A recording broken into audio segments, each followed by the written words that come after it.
Hi everyone, welcome back to my YouTube channel, Literary Lord. Once again, I'm back with another poetry from the class 9 syllabus, which is called Television, written by Roald Dahl. Now, as with the name, once again, you can understand what this is all about. Television. So obviously, it is all about television. Well, to be more precise, to be more appropriate, I will not say that it's about the characteristics or the features of the television. Well, in a way, you can say it also. But to be more precise, I would like to say that it's about the side effects of a television. On whom? Side effects on whom? On our dear beloved younger lot of our generation, our children.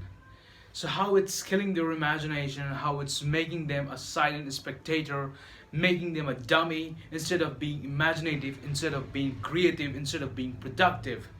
So how this television is just creating lots and lots of problems, you can say in a way, for their future, and making them a very lazy and a lousy person. That's all what we will get in this poetry written by Roald Dahl.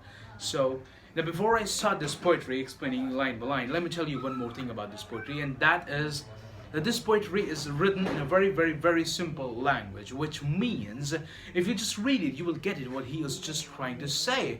But still, I'll be explaining it wherever it is necessary, because obviously that's what I am gonna do in this video. That's the sole purpose for this video. So let's just start the poetry without wasting even a single moment. Let's just move on.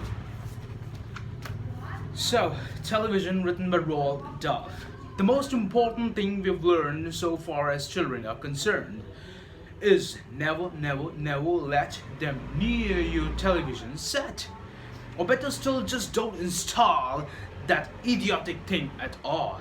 In almost every house we've been, we've watched them gapping at the screen. Now, first of all, let me do this. Now, he starts that thing that this is the very most important thing that we have learned. He has learned it. He must have experienced it from the children of his house, of his family, or of his known people, or his own, I don't know. So he has experienced that if you're really concerned about children, it's all about like caring them and how to grow them up in a very much better way. So the very most important thing is that don't let them near your television set, or even do not even install that idiotic thing. So he is saying a television and an idiotic thing. Obviously, it is an idiotic thing according to him that it just kills. And obviously it makes you idiotic if you are too much addicted to the television, especially the children. Because it kills their imagination, it kills their creativity. They don't have their own ideas, right? They just lose it all. It just eradicates from their mind. All they have is just, some fake things which they say on the television that's useless, which has got no use. So that's what he's just trying to say by saying that idiotic thing at all. In almost every house we have been, we have watched them gapping at the screen. He says we have gone to every house, and it's a story of every house, of every family. The children, they're just gapping at the screen, staring so badly. Moving on. They loll and slop and lounge about and stare until their eyes pop out. Last week in someone's place we saw a dozen eyeballs on the floor.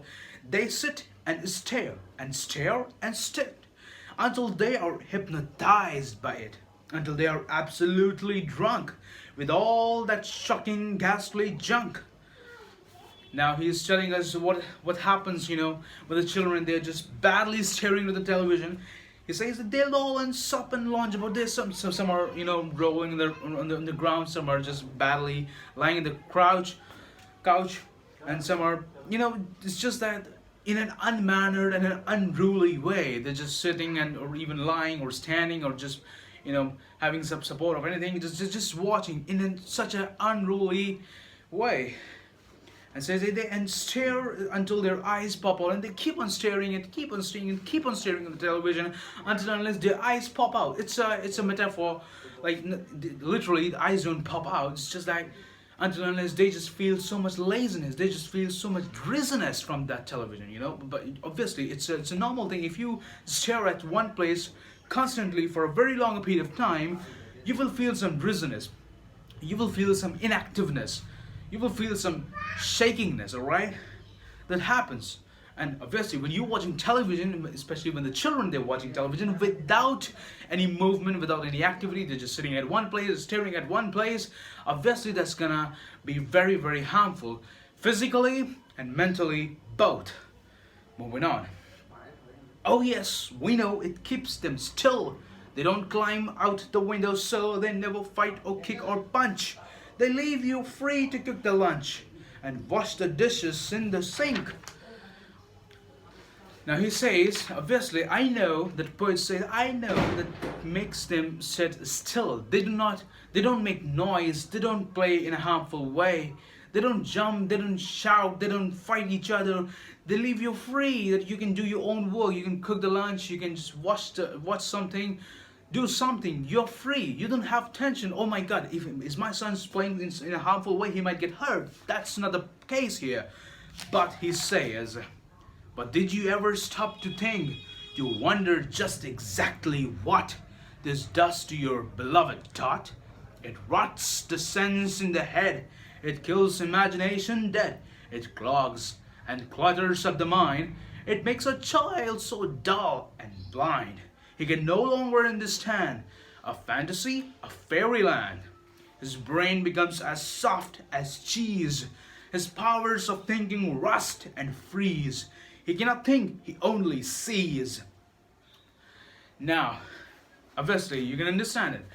Now he says that, alright, there are certain good things as per your thinking, that you say, okay, they don't make noise, they don't play in a harmful way, they don't hurt themselves, they don't fight each other, they don't make noises, they don't shout, they don't crave and all that stuff. They're just sitting at one place and watching television. What's the problem in that? Now he says that, have you ever thought that what it really does to them?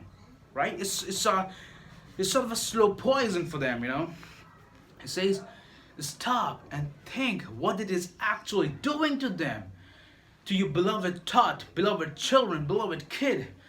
It rots the sense in the head. It rots their ideas, you know. It just gets rots. He has used this word rots because he is trying to put emphasis that how mentality degrades after watching television in such a way. It kills imagination dead.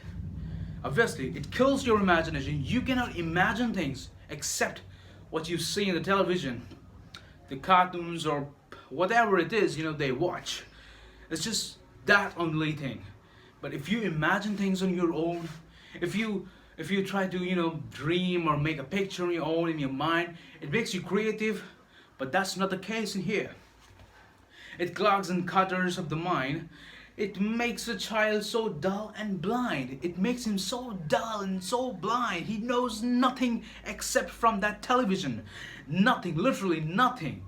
All what is going on in his mind is just what he is watching the television. When he's watching, when he's not watching. So it's just killing. Obviously, when imagination gets killed, there is no creativity. There is nothing of your own then. It's just a mere copy, which will also be eradicated, and then you will be blank. That's what it is, you know.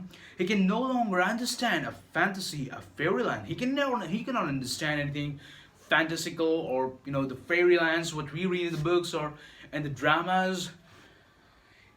It just makes their brain useless. His brain becomes as soft as cheese. It becomes very soft, obviously.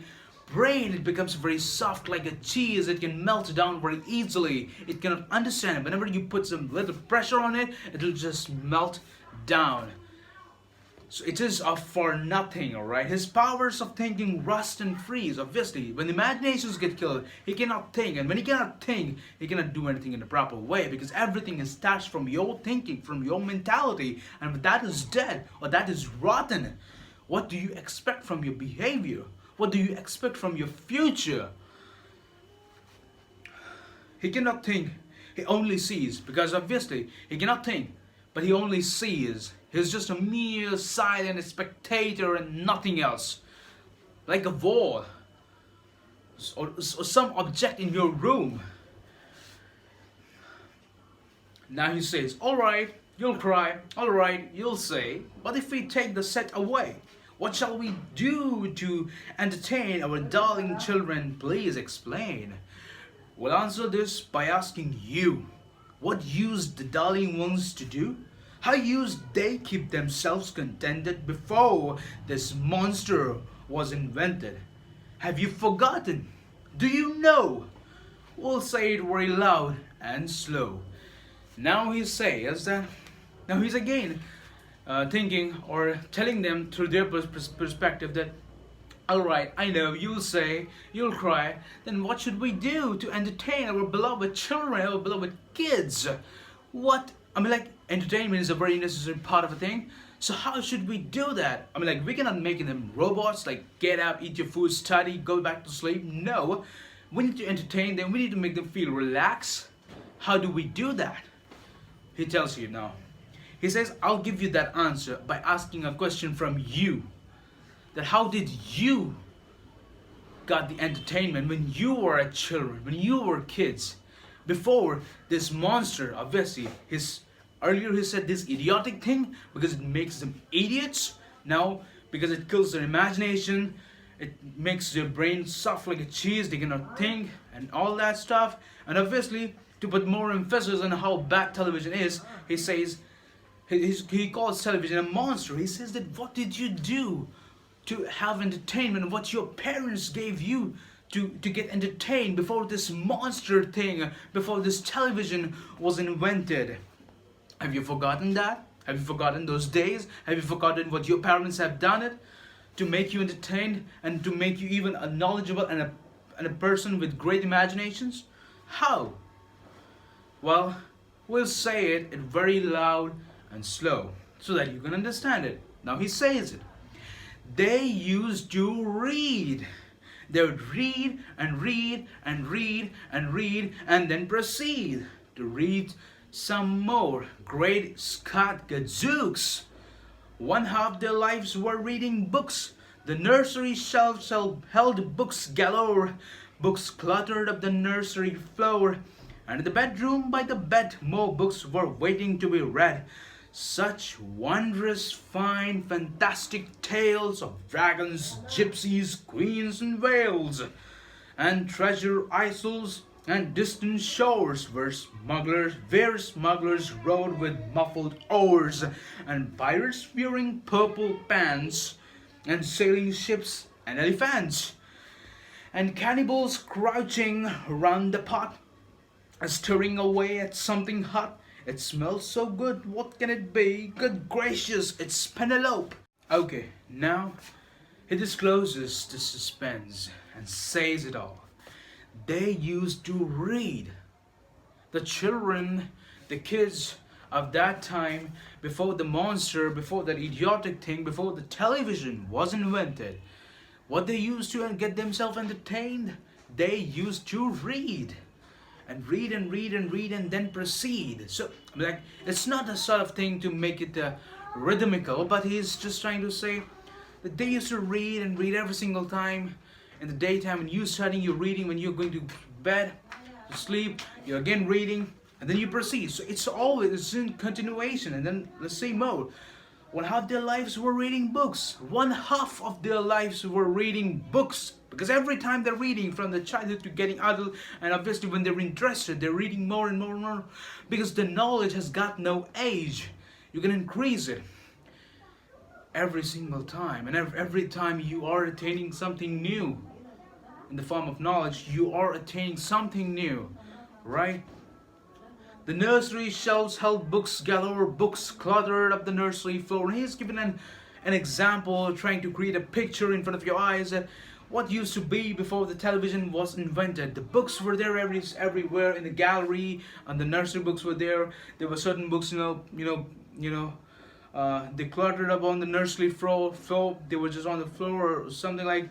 And in the bedroom by the bed, there were again books by the bed, because obviously when children when they were to go to sleep, the parents, they used to read fantastical books for them to tell them stories, and they used to listen that and then just go to sleep. Or if they're adult, then they used to read by themselves and then they go to sleep. More books were waiting to be read. such wondrous, fine, fantastic tales of dragons, gypsies, queens, and whales. Now he is not only, by all of these what we have read, where smugglers rode with muffled oars and pirates wearing purple pants and sailing ships and elephants and cannibals crouching round the pot, stirring away at something hot. All this, he's not just giving example that what sort of books were there, which the children of that time, before this television was invented, they used to read. But he is, by giving all of these interesting examples, it seems that he's trying to incite us to feel interested to read books. Because, it happens when a person is sitting, and you just tell him the names of amazing, delicious foods one by one, he feels hungry. His mouth gets watered up and he just feels so much hungry. It's just like that. He is trying to make us feel hungry to read the books. Forget that fucking television, man. Forget that television. You just get away from there and read. All right? Read.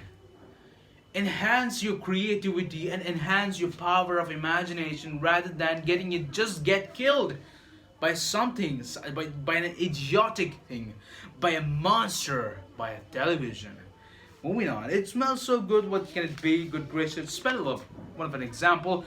Now, some more examples and some more delicious things which gonna make you feel interested to read, which gonna make you feel hungry to read. The younger ones had Beatrix Potter with Mr. Todd the Dirty Rotter, and Squirrel Nut King Pigling Bland, and Mrs. Tiggy Winkle, and Just How the Camel Got His Hump, and How the Monkey Lost His Rump, and Mr. Toad, and bless my soul, there's Mr. Rat and Mr. Mole. Oh, books, what books they used to know! Those children living long ago. He said, obviously you have seen all of these examples and trying to incite you, go read it. Oh my God, so much a variety of books those children's had before this monster was invented. Yeah. So please, oh please, we beg, we pray, go throw your TV set away, and in its place you can install a lovely bookshelf on the wall. Then fill the shelves with lots of books, ignoring all the dirty looks, the screams and yells, the bites and kicks, and children hitting you with sticks. Fear not, because we promise you that in about a week or two of having nothing to do, they'll now begin to feel the need of having something to read. Now, let's begin it from the beginning, so please, oh please, we beg and we pray. So he says, oh please, I beg you, I pray for you, I beg you that just throw your TV set away and install a bookshelf and fill it with lots of variety-ful, amazing, fantastical, fantastical books. There will be a little bit dirty look, obviously, in comparison to a LED TV. There will be a little bit dirty looks because slowly books get torn away, their covers, they just get torn away, there comes dust, you keep on cleaning it, but still it looks a little bit dirty in comparison to a television, but it makes your mind more beautiful. Whereas the television, it looks beautiful, but makes your mind a little bit dirty and useless as well. So he says, go throw your TV set away, and in its place you can install a lovely bookshelf on the wall. Then fill the shelves with lots of books, ignoring all the dirty looks, the screams and yells, the bites and kicks, and the children hitting you with sticks. Obviously, the children, they love it. They love the TV because they don't know what's happening behind them or inside their head.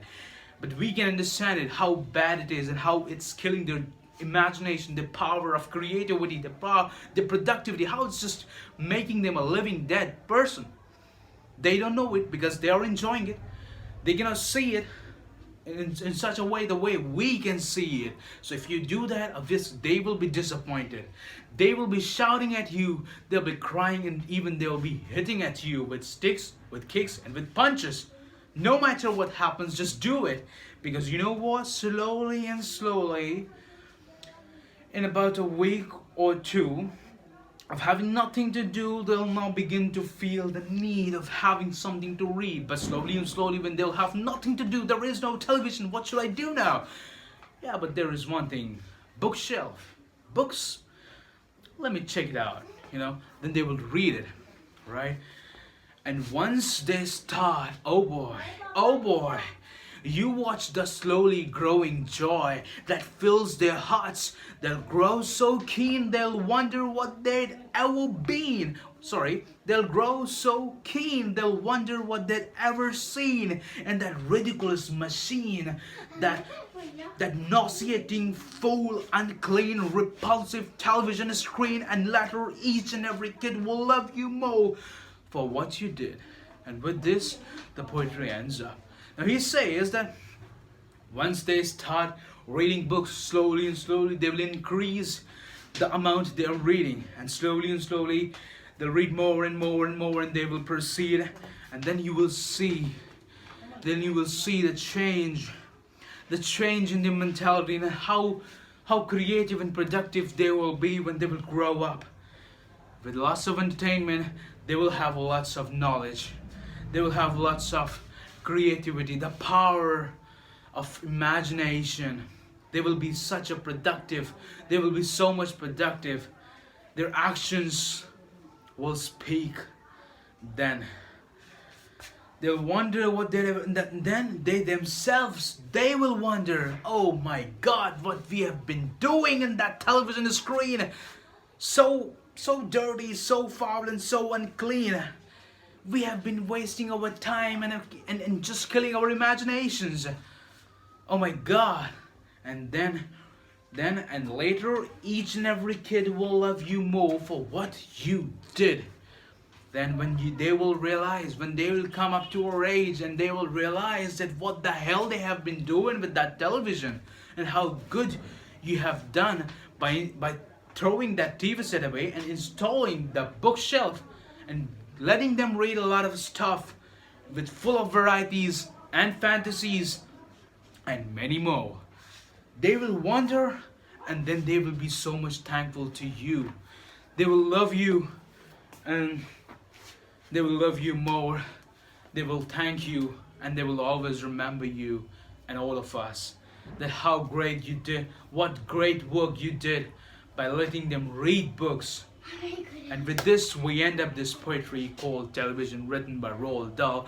Hope this video has been very much interesting for you and helpful for you, and increasing in your knowledge and letting you understand what the poet is actually trying to say. Now with this, I end up my video. Hope you guys enjoyed it. Thank you for being such a patient listener. Stay tuned for some more amazing and interesting videos. There are certain great works coming in all. Thank you so much. Love you all. Bye bye.